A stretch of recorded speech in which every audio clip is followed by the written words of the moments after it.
Então, o livro, de alguma maneira, é a minha reconciliação, porque eu morei muito tempo fora do Brasil, de explicar que São Paulo tem muito a se orgulhar, desde que não ignore esse passado.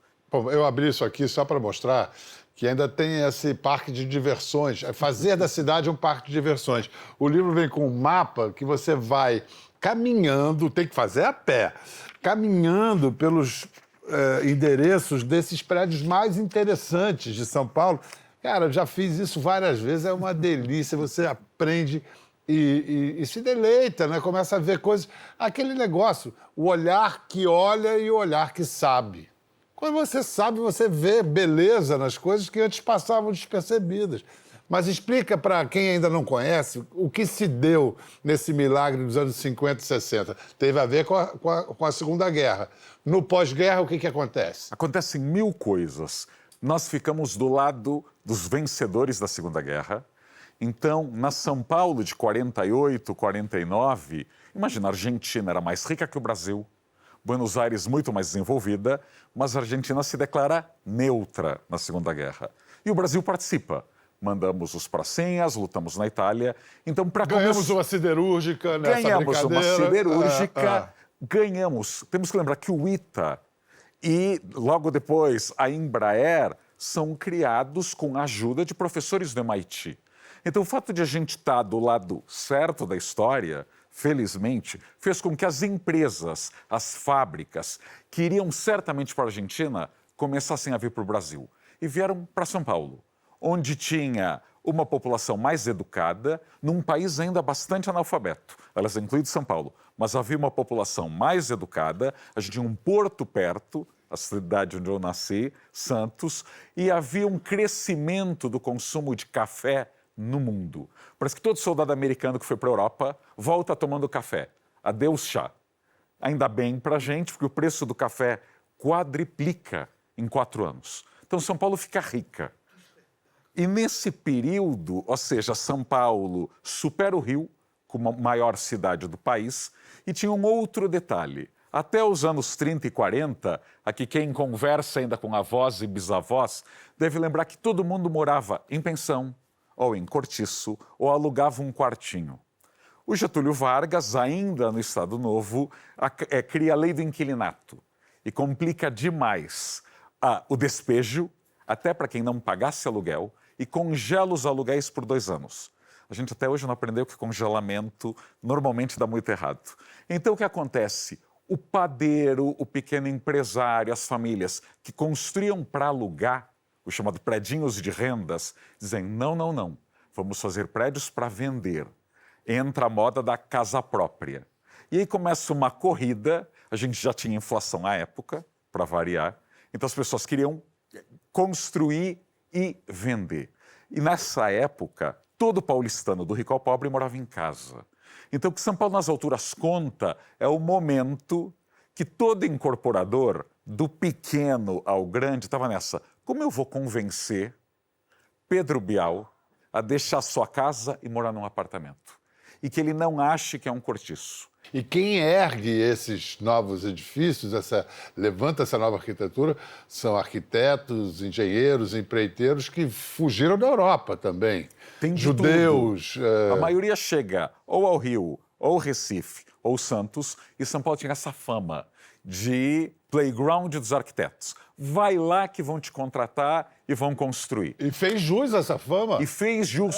Porque você pega o Hotel Jaraguá, por exemplo, ou o Edifício Itália, para falar de 2 grandes símbolos, ou o Edifício Lausanne, que é bom aí googlar, é um prédio com venezianas vermelhas, verdes e brancas. Avenida Higienópolis, lindíssimo, é divino. lindíssimo. E esse homem, ele ficou 3 anos como refém dos nazistas, enquanto esse arquiteto, que era um alemão, que estudou com professores da Bauhaus e trabalhou com Le Corbusier apenas. Só que a mulher dele era uma judia tcheca que ficou cativa no campo de concentração de Drancy.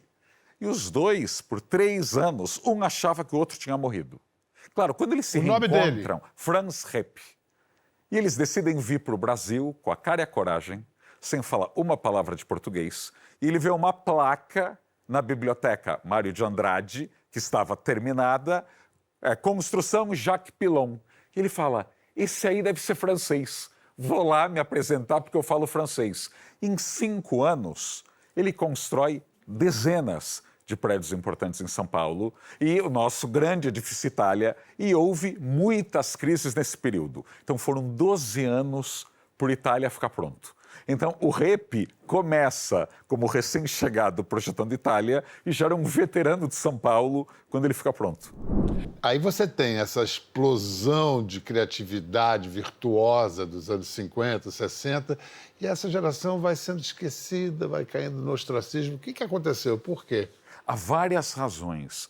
Uma delas que explica porque o Itália demorou tanto para ficar pronto, o Copan demorou mais ainda, o Artacho Jorado teve que se desfazer de quase todos os seus prédios. É uma espécie aí de implosão criativa. O Juscelino tinha várias virtudes que a gente conhece, um plano para o país, uma ambição, uma simpatia contagiante, mas era um irresponsável fiscal. Ele tenta construir Brasília primeiro com empréstimos internacionais e, por algum motivo, os bancos internacionais acharam que ele não pagaria. Às vezes os bancos Por que acertam. será, né? Por que será? Não havia orçamento. Então, todo o Banco Internacional perguntava, Juscelino, quanto vai custar a construção de Brasília? Não se sabia. E como ele queria inaugurar uma capital ainda no seu mandato, que entre nós não mudou tanto assim, todos querem entregar no seu mandato, então ele começa a imprimir dinheiro, também algo que não mudou muito. Então, não só há uma inflação de 40% ao ano, mas a inflação dos materiais de construção começa a passar dos 100%. E não havia correção monetária. Eita. Não havia financiamento e etc. Então, por exemplo, o Artacho Jurado, que vendeu aí em torno de 4.000 apartamentos, ele tinha que entregar sem poder corrigir.